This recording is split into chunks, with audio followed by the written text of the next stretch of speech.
So as you can see, I've opened up a browser and I've typed in www.elgato.com downloads. It's defaulted to EN because it knows I'm in the UK, and it takes you to this page.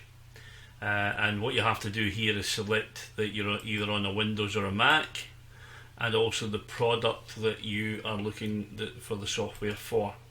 So there's a whole list of pieces of Elgato software, but I'm looking for the Stream DeckXL software. So therefore I click that, and do not click any of these at the bottom because it takes you back to the advertisement. Your download button is here, and you click the download button and simply save that file. And now go to the downloads folder where I downloaded the drivers. And there's my Stream Deck driver there, and simply by double clicking on that, I'll just tidy things up here, I get the installation program to the Elgato Stream Deck. So I'm going to hit next, and your usual licensing agreement bump, which I'm not going to read, and I'll accept the terms and conditions and say next, the default path of where it's going to install, and just simply hit install. So that's Windows just making sure that you're wanting to allow this software to install and change some things, and away we go.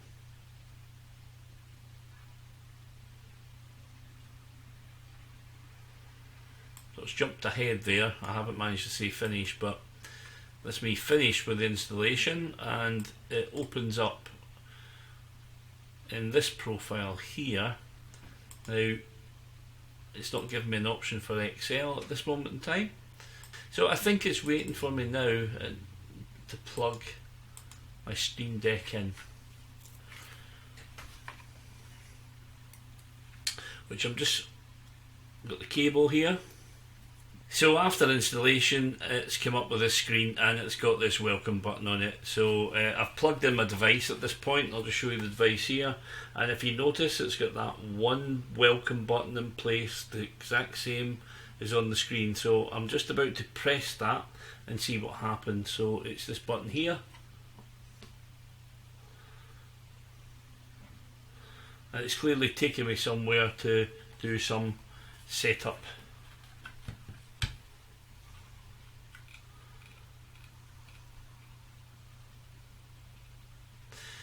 So it's just taking me to the user guide and how to set up the channels. So that's all it does, that button. It gives me some information, but I'm planning to take you through how this is all set up anyway, so you can watch this as well as the rest of my videos.